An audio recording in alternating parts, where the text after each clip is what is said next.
In a world that constantly demands our attention, where we are bombarded by noise, expectations, and the pressure to fit in, it is easy to feel lost.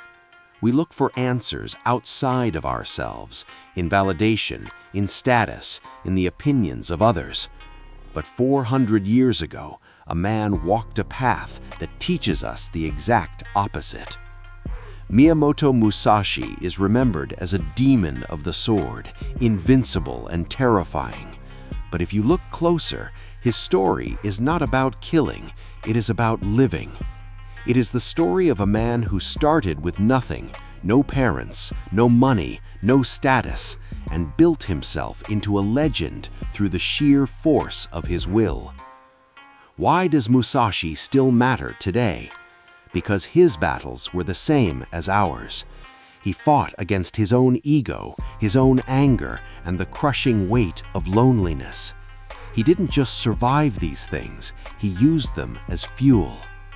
Today, we are going to decode the life of the solitary samurai, not just to learn history, but to extract a blueprint for our own lives.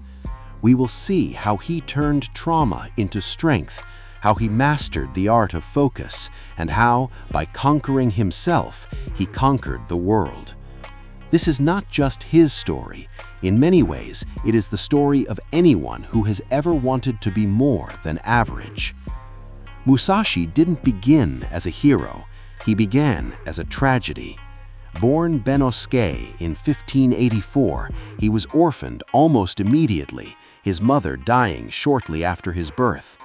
In his formative years, he didn't receive warmth or encouragement. He received the cold, harsh discipline of his father, Shinmen Munisai.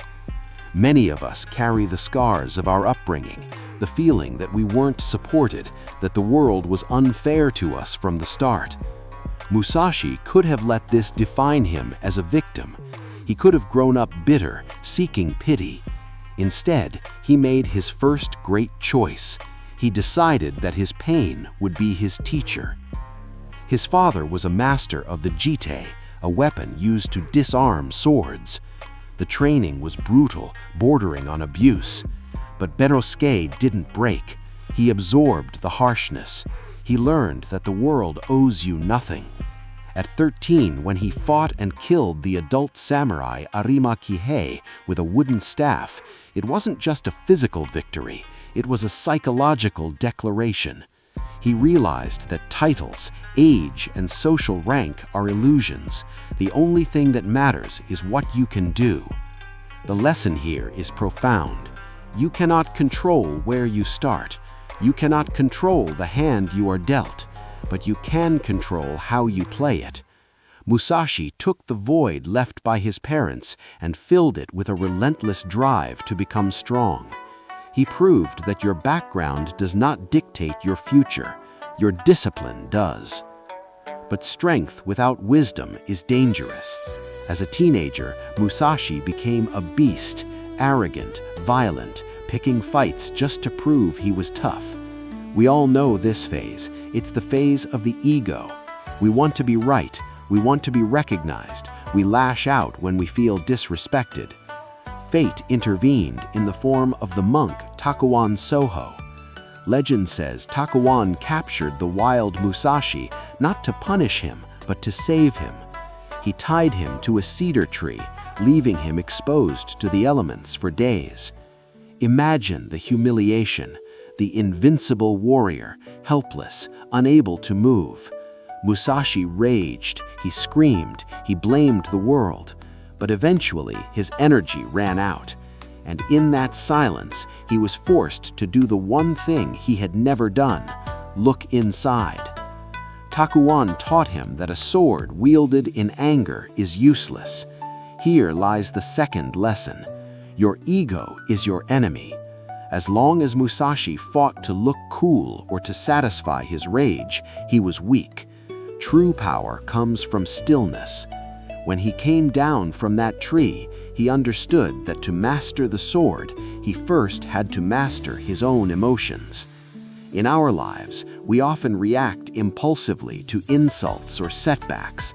Musashi teaches us that the strongest person in the room is not the one making the most noise, but the one who is most in control of themselves.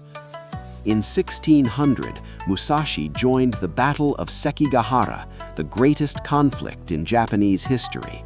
He chose a side, fought bravely, and he lost. His side was crushed. He ended up wounded, hunted, and branded a loser on the wrong side of history. For many, a failure of this magnitude would be the end. How many of us have given up because a business failed, a relationship ended, or a career path collapsed? We attach our identity to our success, so when we fail, we feel worthless. Musashi did something extraordinary here. He didn't quit. He didn't try to beg for forgiveness from the winners. He realized that relying on lords and armies was a weakness. He decided to become a ronin, a masterless samurai. He redefined what success meant.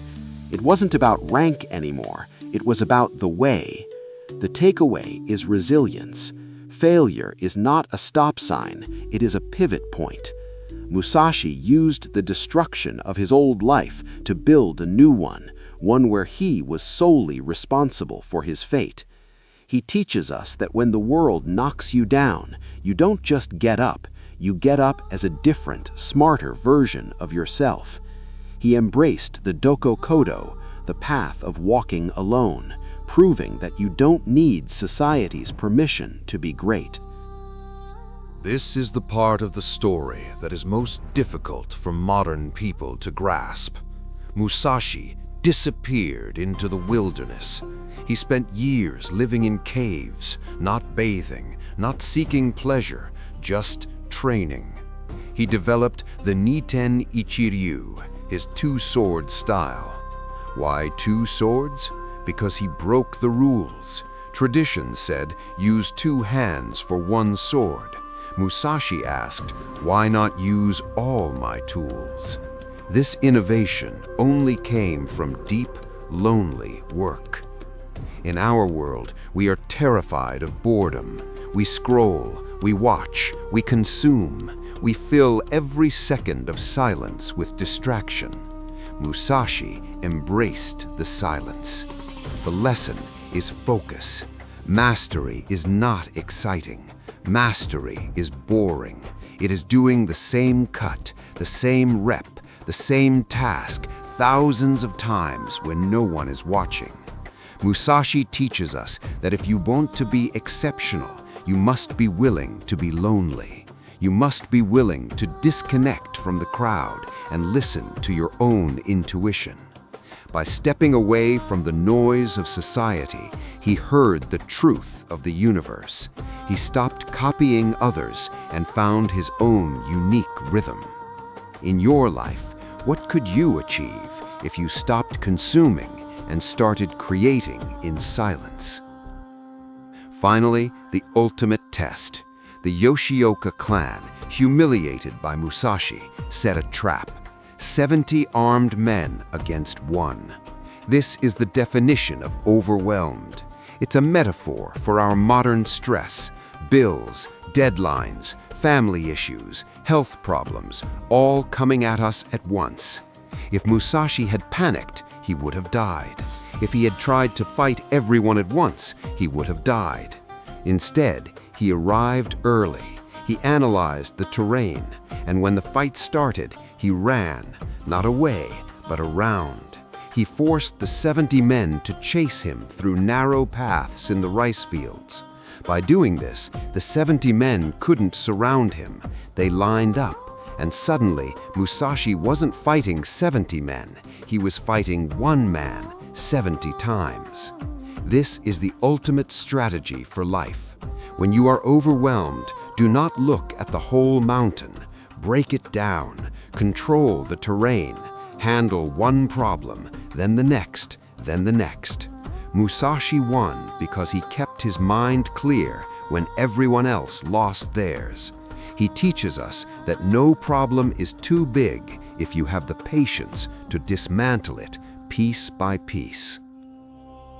Miyamoto Musashi died peacefully at the age of 61, having never been defeated in combat.